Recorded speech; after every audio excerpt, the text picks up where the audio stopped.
Yo, what's going on, homies? It's your boy Stumped back from the OPTC video, and in today's video, we're diving into the Super Boss versus Hawkins with the preparation teams that I put out for you guys. And both teams, look, they worked very, very nicely. They've got some pretty good damage potential, but with the damage cap and all that fun stuff, this particular Super Boss, it's going to be a little bit interesting. So we're going to start it off with the Psy variation.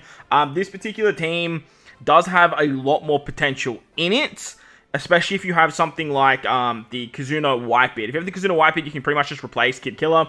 That's going to give you a little bit more damage, or should give you a little bit more damage. But with this particular team, it does cap out at around, I don't know the exact number if you have like a level 5 Blackbeard, level 5 Roger, but it should be like over 500 billion or something like that. For today's run, it does about 300 billion. Now, just be mindful that my Roger is level 4, my Blackbeard is level 3 in terms of the rush abilities.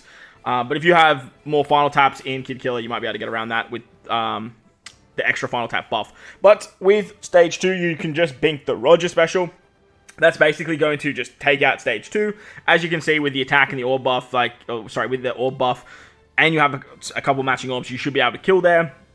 If you guys are struggling, you can use the versatility of Blackbeard as well, and that should be enough damage to actually take down stage 2.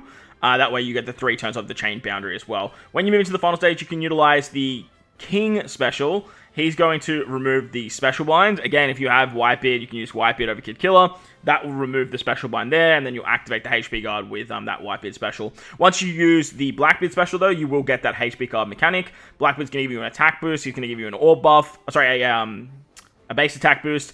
And then with his versatility, as you can see, you can rotate some orbs there as well. If you're going to get 1 orbs on your captains anyway. So like I said, if you're like struggling for these like orb manipulation on turn 2, because you have to use the versatility there, you just tap with your captains and that should be enough. Kaido's going to be your orb boost. He's also going to be your increased damage taken. He increases that with his EX, and he gives your captains 1 orbs, which is really nice because we are doing more damage with 1 orbs. Plus, he gives a extra conditional buff. Big Mom can stack conditionals. She has the Otama support to increase them. And then we're using Kid Killer, like I said, to get a chain boundary, as well as some extra resistance. And we are getting the increase to the orb buff. So they're a great addition to this particular team. Once we've done that, we're pretty much ready to go. We're going to use the Super Tandem of Roger. Now, Roger doesn't have a matching orb here, because I'm sort of using the catapult to funnel all my damage into Blackbeard.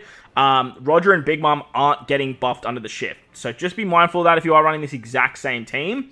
But everyone else is. Make sure you tap with Kaido 4th, not 3rd. It has to be 4th, otherwise you'll trigger his rush. And as you guys can see there, Blackbeard at level 3 rush is hitting for around 180 billion damage. So 295 billion is what this team capped out to be. I do think that there are going to be better teams for it.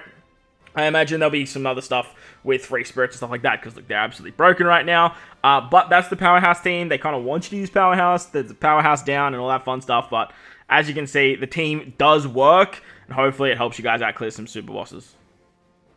But when we move on to the strength variation, this is where stuff gets real nutty.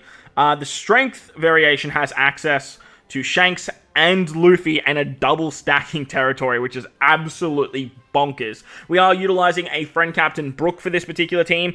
If you guys do not have Brook, you can do some shenanigans on stage 2, we have found out, with like carryover buffs, utilizing specials that you don't need to use on the final stage, and then you'll be good to go from there. You can also block stuff like the chain lock multiplier on the final stage if you use a 3-turn chain locker as well. But I'm using Brook for this particular team.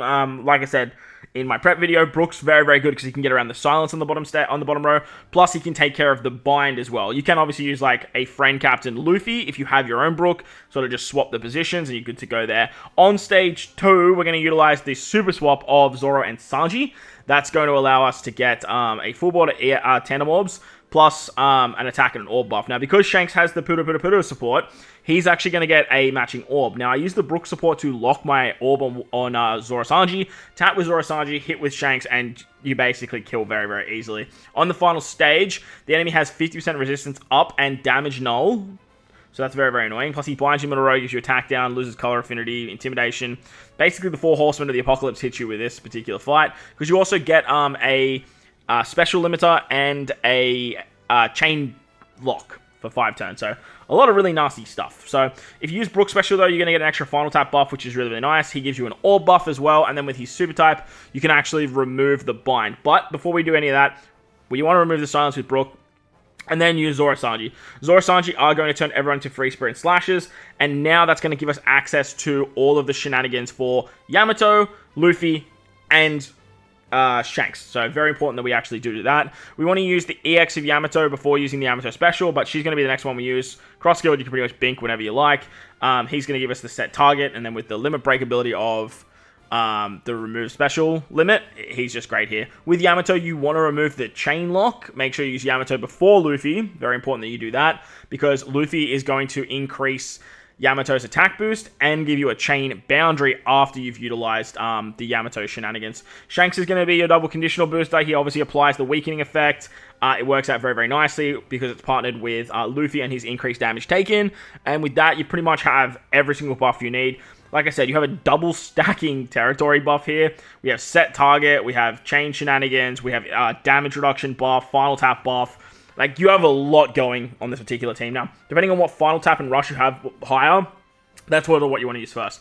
Both Cross Guild and Yamato have a very good rush ability, so you want to tap with one of them first. Depending on what the damage looks like, you can tap with Yamato and trigger the super tandem of Zorosanji earlier, and then like that damage will then get funneled into Cross Guild, and this should be higher if you are using something like a Luffy Friend Captain, or you have your Luffy at level 5 final tap, because he's going to multiply all that damage by ×2.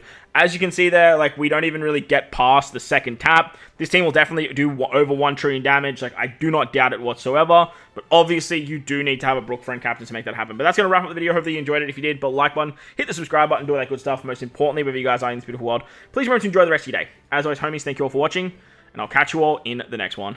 Later!